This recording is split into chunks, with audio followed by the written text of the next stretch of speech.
to be educated, but I'm so frustrated. Hello to my loneliness. I guess that ignorance is bliss. Take me back to before the new. Rewind, take it out of cue. Innocence can be a young man's game. Signed up for the hall of shame. I wish I knew. Well, this past week was the funeral for Tyre Nichols. It was a time for grieving for his family and remembrance of his life. However, Democratic shields, flunkies, and puppets came to town and turned it into a mini Democratic vote blue no matter who convention. These antics put me in remembrance of something that Malcolm X said, and you should listen to it. Good game of power politics here in America. The Negro, namely the race problem, integration, civil rights issue, are all nothing but tools used by the whites who call themselves liberals against another group of whites who call themselves conservatives, either to get into power or to retain power. Among whites here in America, the political teams are no longer divided into Democrats and Republicans. The whites who are now struggling for control of the American political throne are divided into liberal and conservative camps. The white liberals from both parties cross party lines to work together toward the same goal, and white conservatives from both parties do likewise. The white liberal differs from the white conservative only in one way. The liberal is more deceitful, more hypocritical than the conservative.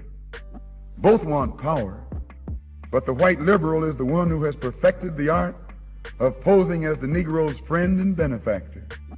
And by winning the friendship and support of the Negro, the white liberal is able to use the Negro as a pawn or a weapon in this political football game that is constantly raging between the white liberals and the white conservatives. The American Negro is nothing but a political football, and the white liberals control this ball through tricks or tokenism, false promises of integration and civil rights. In this game of deceiving and using the American Negro, the white liberals have complete cooperation of the Negro civil rights leaders, who sell our people out for a few crumbs of token recognition, token gains, token progress. Kamala Harris, the Vice President of the United States, the woman who conveniently becomes black whenever she's running for national public office, was there for a photo op. But I thought it was very important for us to remember who she really is. California's Kamala Harris is the first Indian American U.S. Senator. And California's Attorney General Kamala Harris has scripted history as she won the U.S. Senate seat from the state, becoming the first Indian American to achieve this feat. And certainly you could become the first Indian senator in U.S. history, which would be quite an accomplishment. Not good. Put your left hand on the Bible, raise your right. Do you solemnly swear to support and defend the Constitution of the United States against all enemies, foreign and domestic?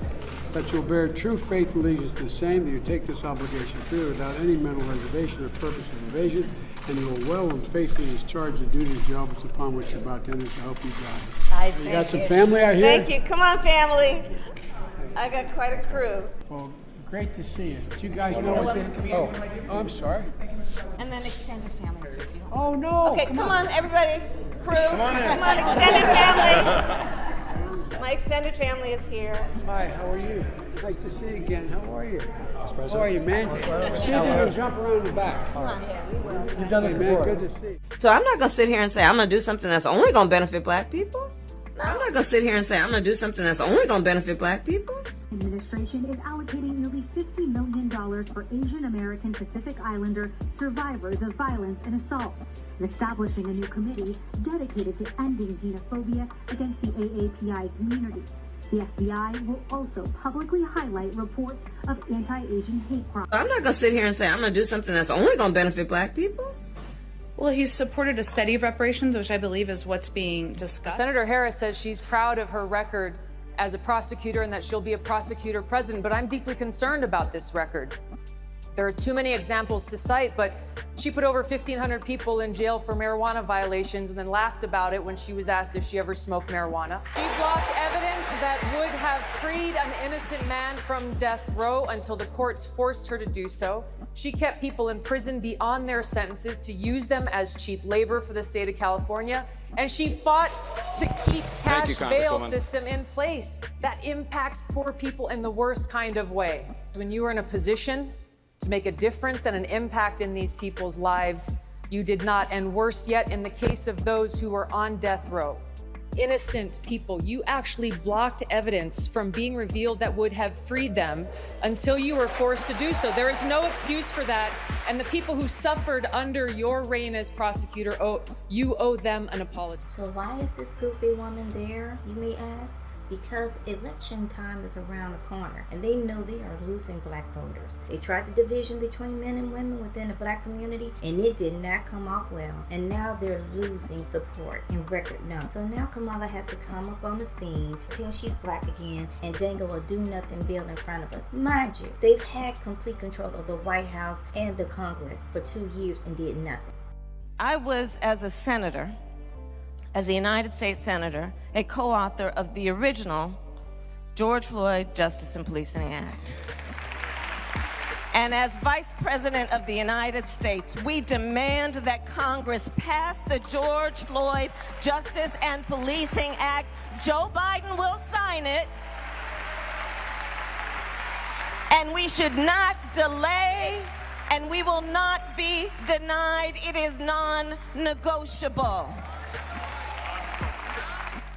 Now, Kamala wasn't the only lying puppet in the house. Usual suspects were there in full effect. Pastor I want to sell weed at the church Bryant was there, and the FBI informant came to town. Reverend Al Sharpton has come clean about his secret past as a government informant. CBS 2's Dave Carlin tells us the activist admitted to helping the FBI bring down some of New York's most wanted. I was not and am not a rat.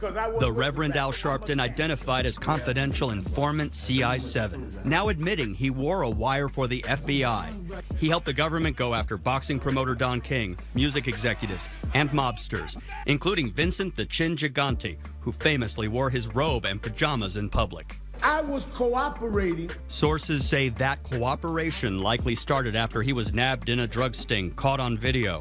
Helping the feds may have helped him. But Sharpton says he went to them because members of the mob wanted him dead. They were threatening to kill me. Sharpton is kicking off his National Action Network convention this week with headliners President Obama and Mayor de Blasio, who defended Sharpton. I think he has done a lot of good for the city of New York and for this country. Retired NYPD Detective Sergeant Joseph Jackalone says unmasking any confidential informant troubles him. You never want this because we need people to help cooperate, so this is an unfortunate incident. Sharpton said he has no regrets. He'd do it all again. Dave Carlin, CBS 2 News. See them strutting around the church.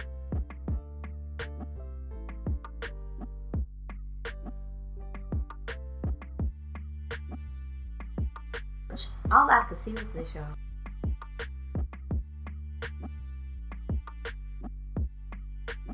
FBI informant wasn't there just for a photo op. Oh no, he got on the microphone. And here's a little bit of what he said. That's why I'm still marching. Yeah. Yes, I got books out. Yes, I got a TV show, but I'm a mountain climber. I'm not going to stop till I get to the top of the mountain. You can call me names on right-wing television. I'm a mountain climber. I expect stumbles to come my way. I'm a mountain climber. You can disgrace me, you can discredit me, but I'm going to keep on climbing. I'm going to climb until Tyre Nichols get justice. I'm going to climb. Now, Al Sharpton made sure to mention the fact that Memphis has a lot of black faces and many important roles in Memphis. And he even spoke on the police chief for one hot second, but he made sure not to say her name, if I remember correctly. And it makes me wonder, does it mean he realized that this woman is still as shady and corrupt as her past record is? And if y'all don't know about her record, please go back and review the previous video I put out out about this woman's record, which makes her completely unqualified to be police chief.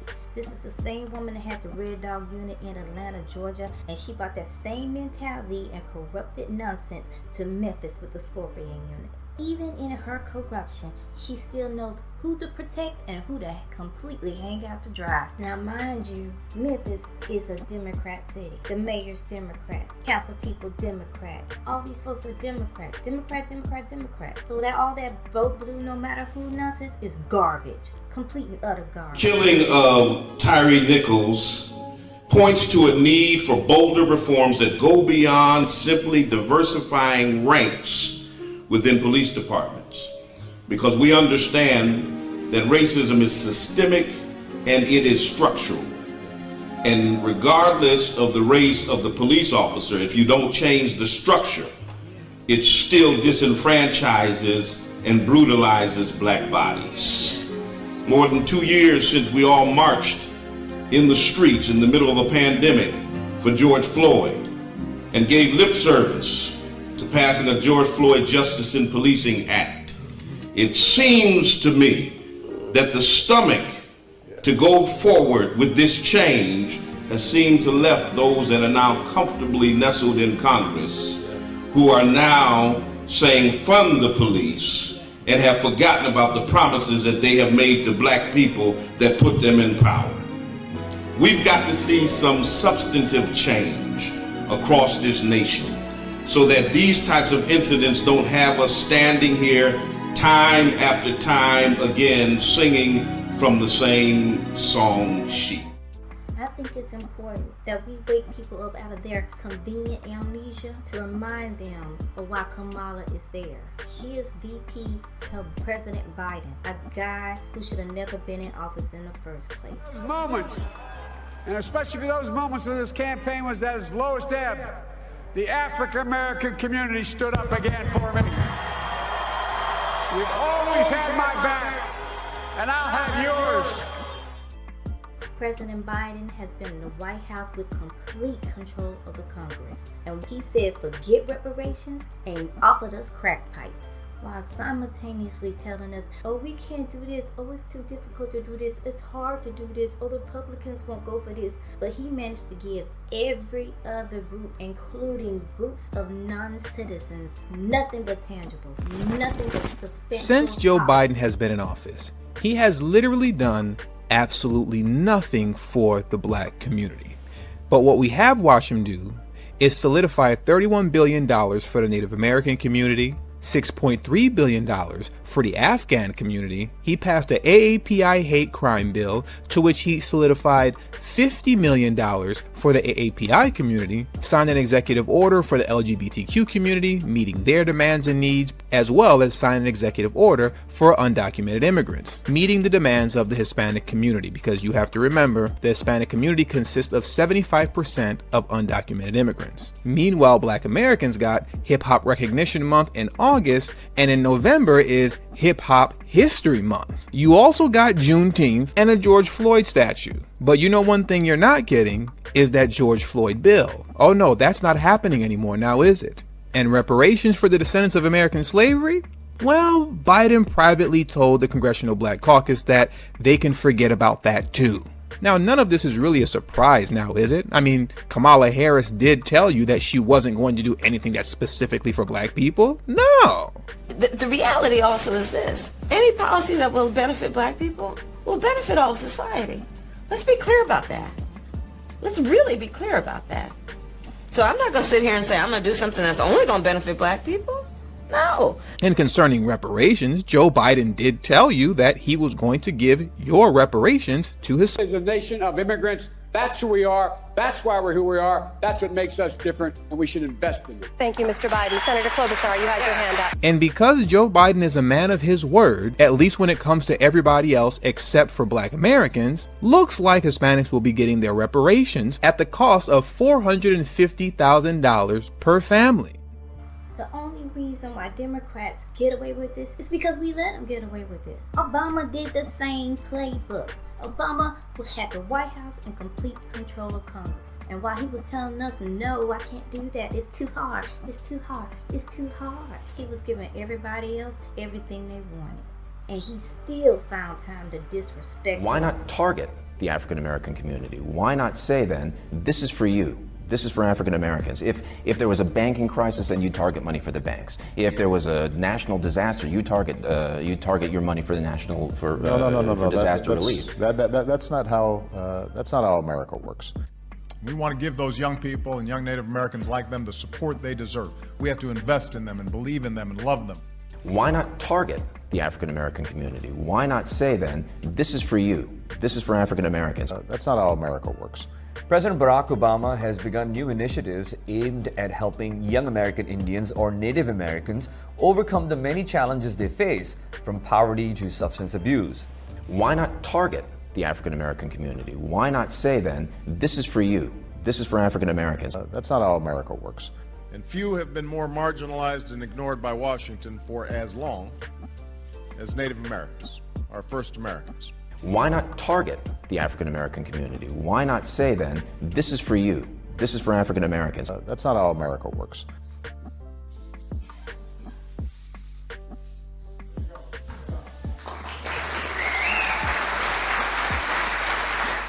That I see you and I hear you.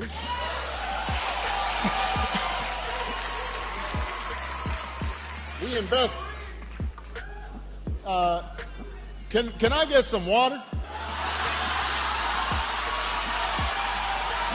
Come on up here. I want a glass of water. Get a bottle. Bottle water. I want a glass of water. Everybody settle down. This is a feisty crowd. Thank you. I really did need a glass of water. This is not a stunt. What? He wet his lips. He did not drink it. He didn't sip it. He wet his lips. There was an audible gasp in the audience. People were just like absolutely dejected. Why would you do that? I am sure that somewhere when I was 2 years old, I was taking a chip of paint, tasting it, and I got some lead. Yeah, that's like talking about like, well, I didn't wear a seatbelt and I'm fine. It's like, but there were tons of people that died. Backstage, the president, sitting at the table with the criminal governor, decided to perform his stunt all over again. Generally I have not been doing stunts here, but, That's not what I expected. That's what Snyder did.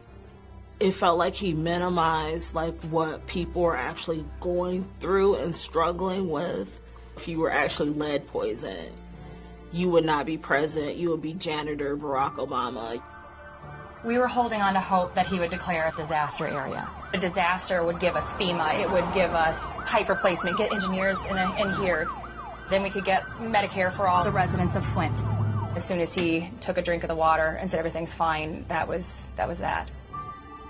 And look at it, years later, it's still poison. When he came here, it was my president, but when he left, he was not my president. These puppets, these shields, these politicians, they are not for us. And we need to stop playing this game. Both of these parties represent two wings on one eagle. And neither one of them want to give us what we asked for, which is reparations at the end of the day.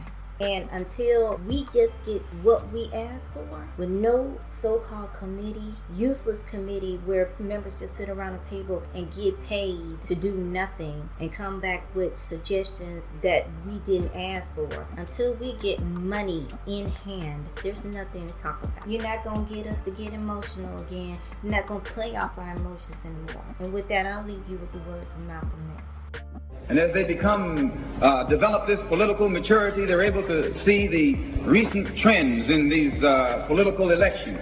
They see that the whites are so evenly divided that every time they vote, the race is so close, they have to go back and count the votes all over again. And which means that any block Any minority that has a block of votes that stick together is in a strategic position. Either way you go, that's who gets it. You're in a position to determine who go to the White House and who stay in the doghouse.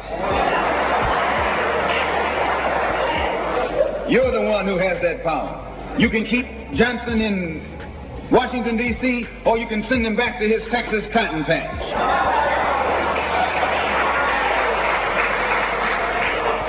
You're the one who sent Kennedy to Washington. You're the one who put the present Democratic administration in Washington, D.C. The whites were evenly divided. It was the fact that you threw 80% of your votes behind the Democrats that put the Democrats in the White House. When you see this, you can see that the Negro vote is the key factor. And despite the fact that you are in a position to be the determining factor, what do you get out of it? The Democrats have been in Washington, D.C. only because of the Negro vote. They've been down there 4 years. And all other legislation they wanted to bring up, they brought it up and gotten it out of the way, and now they bring up you. And now they bring up you. You put them first and they put you last. Because you're a chump.